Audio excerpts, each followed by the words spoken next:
দিয়ে আকাশের দিকে তাকিয়ে বলেছে, আল্লাহ তোমার ইজ্জতের কসম, আল্লাহ তোমার ইজ্জতের কসম, আল্লাহ তোমার ইজ্জতের কসম, ৭১-এর কোনো কাদা মাটি আমার গায়ে লাগে নাই। তারপরেও সেই লোকটাকে হসপিটালে নিয়ে চিকিৎসার নামে হত্যা করেছে যারা, ও মানুষ তারা, ও মানুষ তারা। সঙ্গে থাকলে সঙ্গী, বিরুদ্ধে গেলে জঙ্গি। আর আইন তো খুব মেনেছে, নিজের ইচ্ছা মতো আইন করেছে। ওই সেই আইনের মতো যে দুইজন বাসে উঠেছে, একজন সিগারেট খাচ্ছে, তো পাশের লোক বলতেছে, ভাই সিগারেট খাচ্ছেন, আমার খুব ডিস্টার্ব হচ্ছে। বলছে, আমারে না বলে ওই যে বাসের গায়ে কি লেখা আছে দেখো, ওই আইন পড়ো, ওখানে লেখা আছে আপনার সমস্যা ড্রাইভারকে বলুন। তার মানে আমি যে বিড়ি খাচ্ছি এটা তুমি আমারে বলতে পারবা না, আইন অনুযায়ী ড্রাইভারকে বলো। কথা কয় না, কাকে বলো? ড্রাইভারকে যে বলতেছে, ভাই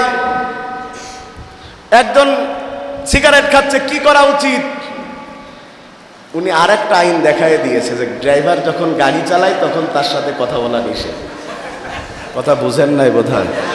আইন আছে নিজের মতো ব্যবহারের জন্য। কথা বলছেন না কেন? ইচ্ছা মতো আইন করেছে, নিষিদ্ধ করেছে। এদেশে জামাত শিবির রাজনীতি করতে পারবে না। ১ মাসের মাথায় আল্লাহ এমন করেছে, ওরা মুখ দেখানোর মতো জায়গা খুঁজে পাচ্ছে না। আল্লাহ, ওরা চাই দিনকে ধ্বংস করে দিবে। ইউরিদুনা লিইউতফিউ নূরাল্লাহ বিআফওয়াহিহিম ওয়াল্লাহু মুতিম্মু নূরিহি ওয়ালাউ কারিহাল কাফিরুন। ভাই আপনাদের কষ্ট হচ্ছে মনে হয়? কেউ উঠতেছেন না তো আপনারা? ঠিক আছে, আসলে মাহফিলটা ময়দানে হলে বেশি ভালো হতো, বৃষ্টির কারণে তো হতে পারে নাই। প্রিয় ভাইয়েরা, দুইয়ের মধ্যে গ্যাঞ্জাম। মুসা আলাইহিস সালাম যে বললেন কার কি হয়েছে, সব শোনার পরে মুসা আলাইহিস সালামের মনে হলো যে বনি ইসরায়েলের যিনি, তার দোষ নাই, দোষ হচ্ছে সরকারি দলের যিনি। কারণ যে দল ক্ষমতায় থাকে তাদের পাওয়ার বেড়ে যায়। কথা বলে না ভাই, দলে যাওয়ার আগে তাই যে পাওয়ার দেখাচ্ছে, কথা মনে হয় বোঝে না। দলে ক্ষমতায় যাওয়ার আগে যে পাওয়ার দেখাচ্ছে তাই তো হুজুর মেরে রাখবে না। আল্লাহ কইরেন না, শিক্ষা নেওয়া উচিত।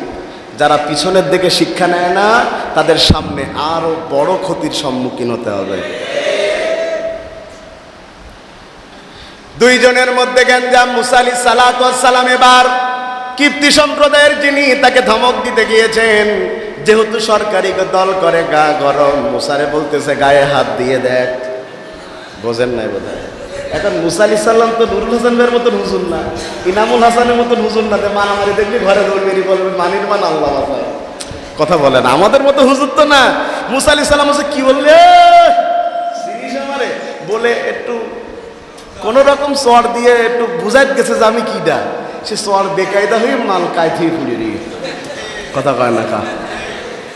পাশেরটা বলতেছে আয় আয় মুসা, ও তো মনে হয় ইন্না লিল্লাহি ওয়া ইন্না ইলাইহি রাজিউন হয়ে গেছে। কয় দাঁড়া, নাকে আঙ্গুল দিয়ে দেখি। নাকে আঙ্গুল দিয়ে দেখে সত্যি ইন্না লিল্লাহি হয়ে গেছে।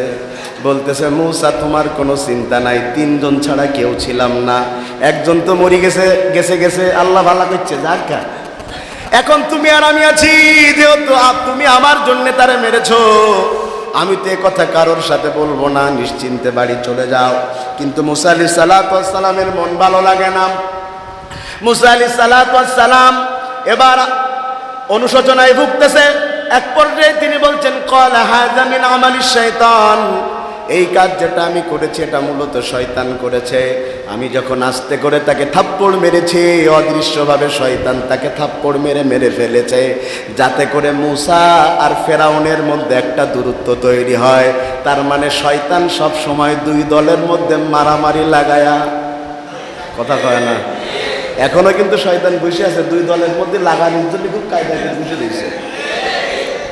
কিন্তু আমাদের সতর্ক থাকতে হবে, শয়তানকে জায়গা দেওয়া যাবে না, শয়তানের কান পড়া যাবে না, পারা যাবে ইনশাআল্লাহ। এবার তার মন খারাপ হয়েছে, যে বলছে ক্বালা রাব্বি ইন্নী যালামতু নাফসি ফাগফিরলি ফাগফারা লাহু ইন্নাহু হুয়াল গফুরুর রহিম। ও আল্লাহ, নিজের উপরে জুলুম করে ফেলেছে, আমারে মাফ করে দেন। আল্লাহ তাকে মাফ করতে চেয়েছেন, তবে শর্ত দিয়েছেন আর কখনো অপরাধীদের কোনো সাহায্য তুমি করবে না। একেবারে সংক্ষিপ্তে আমি আমার মূল কথায় এখনো যেতে চাই।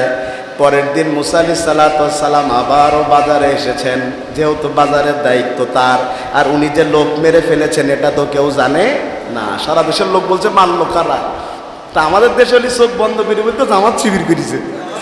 কথা কয় না কা, ভাগ্যিস ভালো সেই সময় জামাত শিবির ছিল না।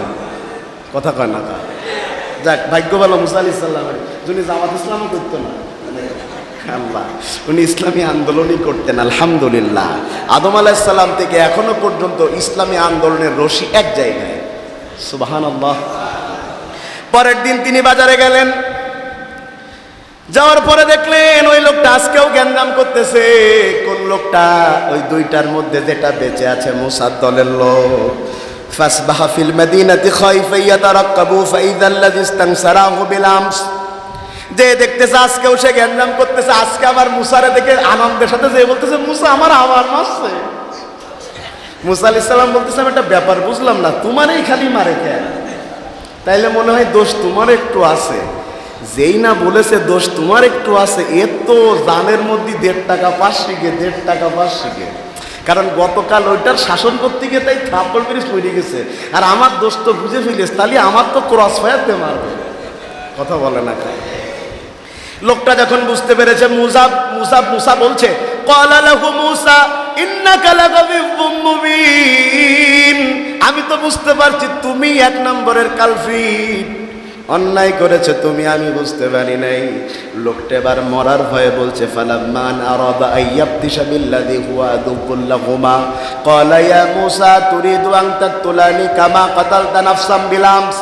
এবার লোকটা নিজের বাঁচানোর জন্য যদি মেরে বসে, তাই আগের থেকে চিৎকার বলছে, ও মুসা কালকে একটা মেরে তোমার জুত হয়নি,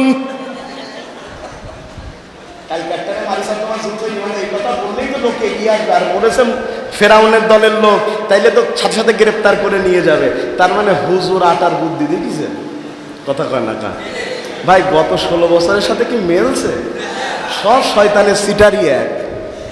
কথা কয় না কা ও ভাই, এজন্য ক্ষতি করলে বাইরের লোক দলের যদি না ক্ষতি করতে পারে, দলের মধ্যে থাকা মুনাফিকেরা তার চাইতে বেশি ক্ষতি করে। এই জন্যে দেখবেন যারা 16 বছর পিছনে ছিল তারা সামনে এসে বলছে আমি জীবন দেওয়ার জন্য বসেছিলাম। ও কটারে সামনে চেয়ার দিলে ল্যাং মেরে আপনার ফেলে দেবে। খবরদার, মুনাফিকের জায়গা দিয়েন না, মুনাফিক জায়গা দিয়েন না, শেষ করে ফেলবে। মুনাফিক কোনো রকম চেয়ারে বসতে দিয়েন না। এবার মুসার ঘটনা এদিকে লম্বা হয়ে গেলে ওদিকে যেতে পারবো না। মুসা আলাইহিস সালাম কি করবেন বুঝতে না পেরে তিনি গিয়েছেন, একটু নিজে গা ঢাকা দিয়েছে যাতে ফেরাউনের লোক তারে ধরতে না পারে। তার মানে মাঝে মধ্যে গা ঢাকা দেওয়া যায়। কথা বলে না, কৌশলের জন্য দেয়া যায় না। শুনেন এবার একটুখানি শুনেন। আল্লাহ, আপনি বলছেন যে তোমরা তো মুনাফিকি করেছো, তোমরা তো মুখ লুকাইছো। এবার একটু শুনে দেখেন, শুনলে অবাক হবেন। বলবো ভাই, এটা বলে একটু সামনে যাই। এই খবর যখন ফেরাউনের দরবারে চলে গেছে যে মুসা তার দলের লোক গতকাল যে মরেছে মুসা মেরেছে, ফেরাউন সাথে সাথে মুসা আলাইহিস সালামকে হত্যার পরোয়ানা জারি করেছে। এটা মুসা আলাইহিস সালাম জানলো কেমনে? ওই ফেরাউনের দরবারে থাকা একটা লোক, সে ছিল ফেরাউনের দরবারের লোক, কিন্তু লোকটা ছিল মুসার দলের। সুবহানাল্লাহ কয় না? আর আপনারা যে বলতেছেন আমরা মুনাফিকি করেছি, কোরআন দেখেন, একটু খোলেন না তো কোরআন। কোরআন কি বলছে? وجاء رجل من أقصى المدينة يسعى قال يا موسى إنما لا يأتمرون بك ليقتلوك فاخرج إني لك من الناصحين।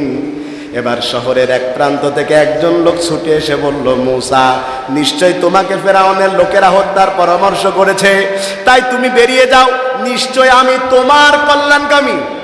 সুবহানাল্লাহ কানাকা। আয়াতের ব্যাখ্যায় মুফাসসিরিনে কেরাম বলেন, হতে পারে লোকটা ফেরাউনের দলের লোক ছিল কিন্তু মুসারে ভালোবাসতো, অথবা হতে পারে লোকটা মুসারই লোক ছিল কিন্তু ছদ্মবেশে ফেরাউনের দরবারে থেকে মুসাকে খবর জানিয়ে দিত। কথা কয় না কায়া? তার মানে এটা মুনাফিকি নয়, মুনাফিকি নয়। যদি ছাত্র শিবির ছদ্মবেশ ধারণ না করতো, হয়তো বা 5ই আগস্ট আরো 20 বছর পরে আসতো। ঠিক আছে, বুঝলে হবে ইনশাআল্লাহ। মুসা আলাইহিস সালাম এবার চলে গেলেন। এই পরামর্শ শুনে চলে গেলেন। শ্বশুর বাড়ি বিয়ে শাদী হলো, এগুলো তো আপনারা জানেন, বিয়ে শাদী হলো ইত্যাদি ইত্যাদি ইত্যাদি। এবার 18 বছর পরে তিনি আবার আল্লাহর আদেশে ফিরে আসছেন মিশরের দিকে। আগুনের প্রয়োজন হয়েছে, দূরে আগুন দেখতে পেয়েছেন, তুর পর্বতে চলে গিয়েছেন। সেখানে যাওয়ার পরে তিনি যখন পাহাড়ে উঠছেন, আল্লাহ মূসা আলাইহিস সালাতু ওয়াস সালামকে জুতা খুলতে বলেছেন। পবিত্র জায়গাতে জুতা পায়ে দিয়ে কেউ উঠতে পারে? আমরা মসজিদে ঢুকেছি, মসজিদের মধ্যে কেউ জুতা নিয়ে আসি